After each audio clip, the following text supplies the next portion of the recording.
Alright, you guys, so Real Madrid have just beat Mallorca 2-1, keeping their 100% start to the season, thanks to goals from Arda Güler and Vinicius Jr., and we have a lot to talk about in this match. But first, if you've just seen my face for the first time or you've been watching my videos without subscribing, hi friend, hey guys, I am Just Max, and on this channel I talk about football from the La Liga to the Prem and to the UCL. And of course, for full transparency, I am a Barca fan, and on this channel is always going to be Vizca Barca for me, but I do watch a lot of Real Madrid matches, so why not? Let's go into what we saw from today. Starting up with the lineup from Xabi Alonso, it was Thibaut Courtois once again in goal. No changes there, but the change that we did see was Trent Alexander-Arnold coming in for Real Madrid in that right back position. Eder Militao and Dean Howson again partnering. We did not see Rudiger in this match. We did, however, see Carreras. Federico Valverde and Tchouaméni maintained that midfield for Real Madrid. Franco Mastertuano starts for Real Madrid, his second start for the season. Arda Güler starts for Real Madrid again. This is his third consecutive start for Real Madrid, and I think he's one of those people that Xabi Alonso really likes. And Vinicius Jr. reclaimed his position in the starting lineup after that sensational display from last season, and of last weekend I should say rather. And of course, leading the line was Kylian Mbappe. And honestly, when the match started, I knew that this was a game that Real Madrid was going to win, but I was frustrated with Mallorca up front. Now, here's why I was frustrated with them, because I felt like I don't like it when defensive team come to play big team and just sit defensively. Like, sometimes they did have opportunities to go forward and they opted to pull it back. Like, they did that early on, and I knew this is the pattern. They wanted to defend, and I was not living for it, because I kept on looking at my screen, I kept on looking at my television multiple times, and I'm like, go forward, but they did not do that. But that's neither here nor there, because Real Madrid would have the ball 5 times in the net in this game, but only 2 we count. And it started early on enough when Kylian Mbappe and Trent Alexander-Arnold combined for a sensational goal. Now, at that moment, I was like, he is riding on confidence. That's speaking about Kylian Mbappe. It would have been his 5th goal of the season, obviously, but he was just slightly outside. And I know for a fact that the Mallorca players, they did not have any idea about Kylian Mbappe being offside. It just happened to work out that way. But I have to give credit to Trent Alexander-Arnold. He might not be very good at defending, he might not be very good at tracking back normally, but when it comes to picking out a pass, now that he knows how to do. And the way he was able to find Kylian Mbappe from deep, split that defense right up, and the way Kylian Mbappe took that shot from way out, but still was able to beat Leo Roman, who was sensational in this fixture last season. Chef's kiss. The only good thing for it for me was that it was offside, and I lived for it.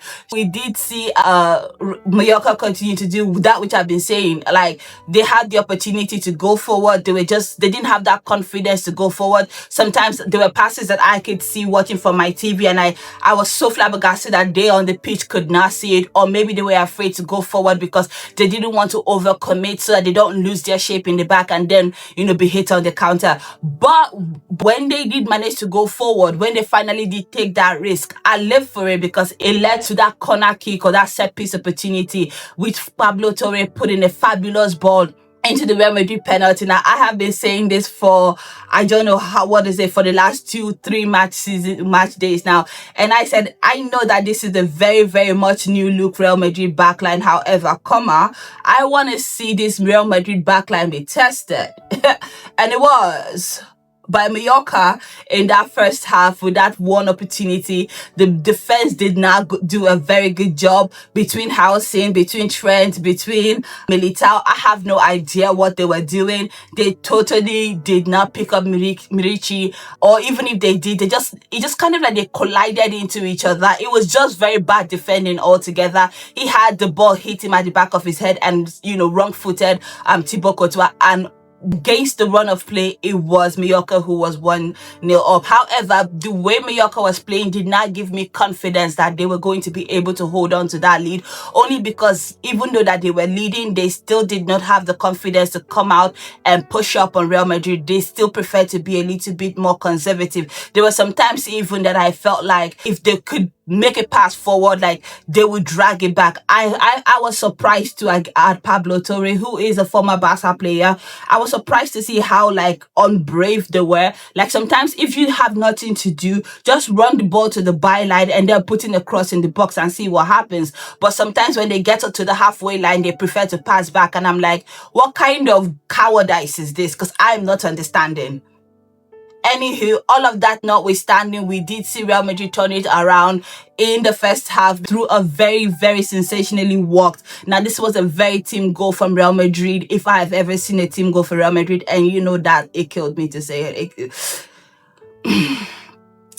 Mallorca conceded a corner, and the way that that corner kick came all the way together, I feel like it's something that they have practiced on the training ground before, because instead of putting the ball into the box, they played it out short, played it down into the middle, and then putting a cross from there. Dean Howson does very, very good to meet the ball at the end, because he was going to be going out. He does head the ball back into the danger area, where we have Ada Goulet, right place, right time, very well primed to head the ball into an open net, and from that moment on it was 1-1.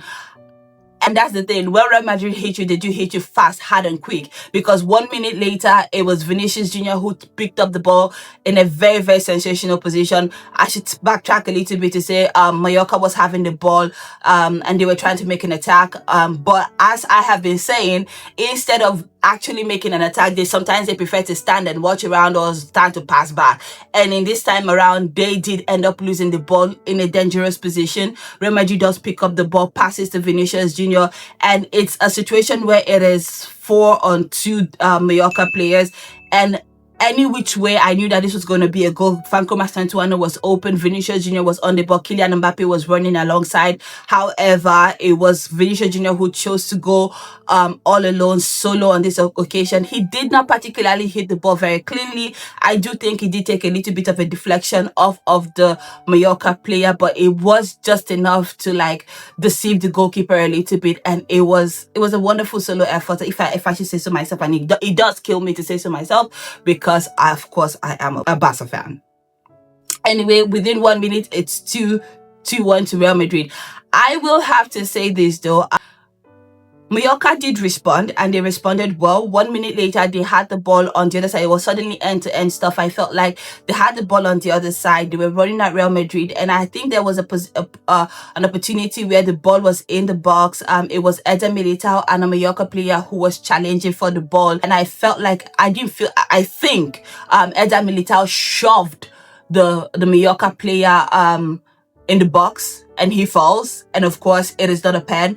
The VAR doesn't review, which at this point I must ask somebody to educate me on how and when the VAR does come into play, because I don't really understand it. He does fully shove the player off the ball. He does fall in the box, but like again, nothing is done. No calls, no pen, and I don't really understand that. And honestly, I don't want to make too much of a meal about it. I'm just pointing it out to show that like I don't be understanding sometimes like what these calls are given, because I thought that was a penalty, but nothing happened. Kylian Mbappe did have the ball in the back of the net one more time. I think this time it was again very rightly ruled offside. The first time that he had the ball in the back of the net, it was just minuscule offside, but this time around, again, a ball splitting pass. I said a ball splitting pass, a defense splitting pass, but rather this time around he had made his run a bit too early, and he was most definitely, without a doubt, offside. It's so funny because offside was some of the things that's defined his La Liga season last season. So to see that on match day 3, we are already talking about offside again, it's like okay.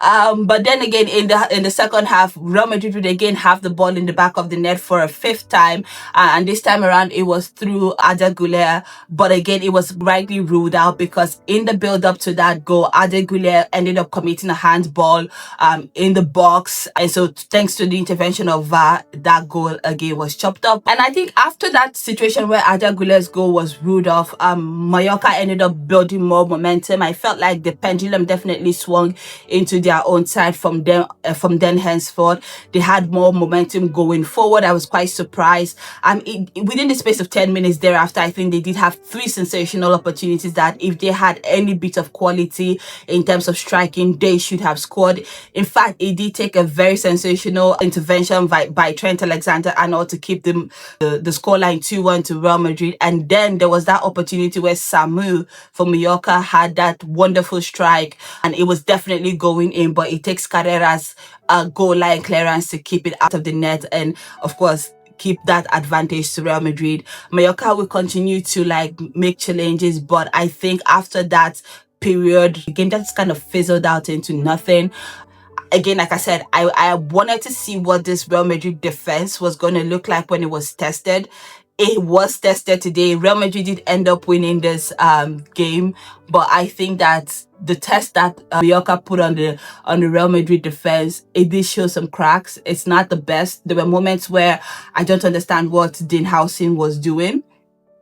He's very good attacking wise, but there were moments where I'm not really understanding what he was doing. There was also moments where when Dani Carvajal came in as well, the Real Madrid defense switched off. So I'm just looking at it like, if a really, really good team comes against it, there's probably opportunities there to be exploited. I think that I really think so. I think that the defense is not where it needs to be yet. I mean, it's not as bad as it was last season for Real Madrid, but I think that this new look Real Madrid defense is still some way off. Now, it's Mallorca that played them today, so obviously they did get away with some of the things that was less than ideal. But like, I feel like if they played a really, really good team, especially in the Champions League and some of the fixtures that they have coming up, they probably would be exposed. But that has been it from me today. Again, a sensational display from Vinicius Jr. to get that goal. Is back-to-back weeks where he scores for Real Madrid. Arda Güler definitely had himself a game. He was on the score sheet, and he seems to have ended trust of Xabi Alonso. Real Madrid does keep their 100% start to the season, and up next is FC Barcelona, who will be taking on Rayo Vallecano tomorrow. Now, we will be back, of course, to talk about that game. Let me know what you thought about this one in the comment section. Who was your man of the match? What was your best moment from this game? What did you think about this game? Let me know all of this and more in the comment section. But until next time, mwah, bye guys.